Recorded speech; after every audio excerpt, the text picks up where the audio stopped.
The Newsday continues here on One News Now. I'm Gerard de la Peña. Some OFWs expressed dismay over the strong peso as it limits their budget this holiday season. Here's my report. After 2 years of being unable to travel because of the COVID-19 pandemic, many overseas Filipinos finally made it home for the holidays. Latest data from the Manila International Airport Authority showed that from December 16 to 30, the number of international arrivals reached over 760,000 passengers. This is significantly higher compared to the same period last year, wherein only about 71,000 arrivals were recorded.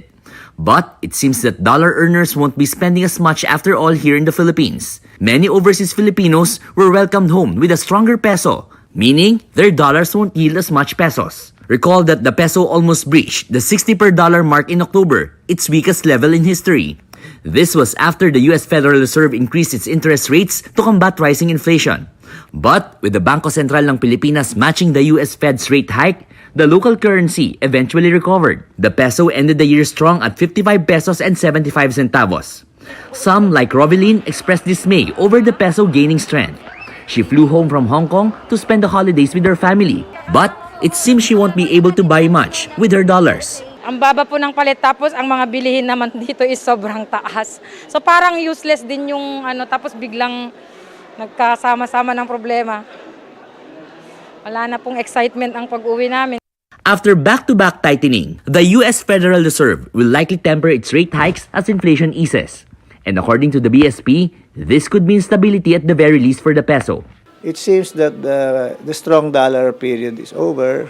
The BSP maintained that it is leaving the value of the peso to market forces and that its policies are focused on keeping inflation at bay. Remittances will also remain a vital contributor to economic growth, regardless of the yield that OFWs and their families get from dollars. The Agriculture Department insists that setting a suggested retail price can help track down violators in the value chain. DA spokesperson Christine Evangelista told 1PH that while the SRP on commodities cannot be imposed, it still allows the government to look into why a particular retailer was not able to meet the price point. Evangelista said that any seller found to be non-compliant with the SRP may be sent a letter of inquiry. Ang ating suggested retail price po, nagiging guide po ito para sa ating mga retailers kung magkano nila dapat binibenta ang kanilang produkto. Pag hindi makapag-comply ang tindera, meron po tayo yung letter of inquiry para kailangan po nilang i-declare kung bakit gano'n yung kanilang preso. Meanwhile, the department is still studying whether to allow smuggled onions into markets. President Bongbong Marcos earlier said that there are legal issues preventing the government from making use of smuggled onions in the country. Ang first po natin na dapat siguruhin yung sa food safety. Kailangan siguruhin natin na bawat piraso po niyan very safe para sa ating consumers. We'll be back with more stories after the break. Keep it here on One News.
You're still watching One News Now. I'm Gerard de la Peña.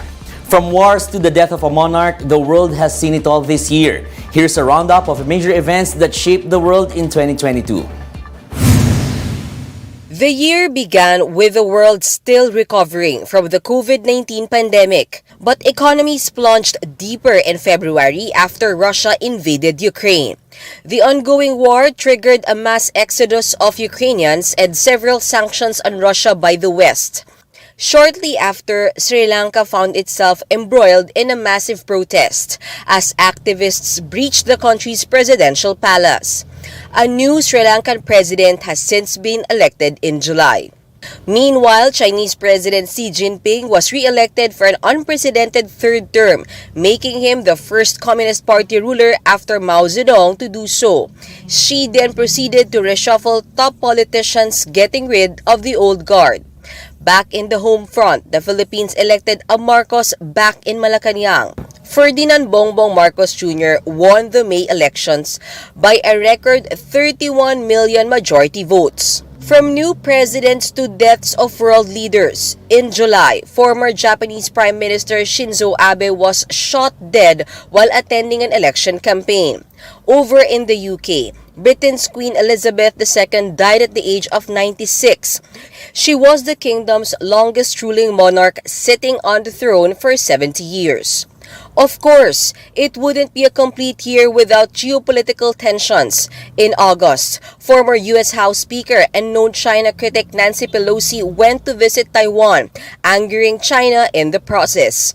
Pelosi is the highest-level American official to visit the island in recent years. Apart from tense global developments, China is also facing a resurgence in COVID-19 cases. The country abruptly ended its zero-COVID policy in a bid to appease its citizens.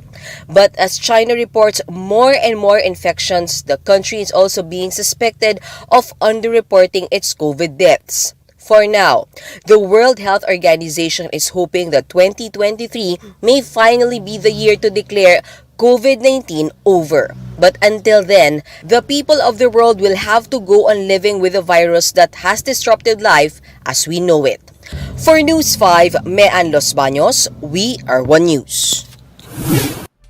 Let's now take a quick look at today's other top stories. The Health Department insists that the procurement of bivalent COVID-19 vaccines is hinged on whether the COVID-19 state of calamity in the country will be extended. The declaration, which allows access to funds for pandemic response, is set to expire today. Pump prices are set to go up next week. The Energy Department is projecting a 2 peso per liter increase in diesel, gasoline, and kerosene. And 2 lucky bettors will be splitting the Ultra Lotto 658 jackpot worth ₱500 million. The two were able to correctly guess the winning combination 1, 23, 15, 3, 8, and 5. And those are the top stories of the hour. Join us later at 1:30 p.m. as we continue to monitor the day's biggest stories. You can also catch One News on the Signal Play app. Register for a free account now at www.signalplay.com and stream One News live anytime, anywhere. I'm Gerard de la Peña. We are One News.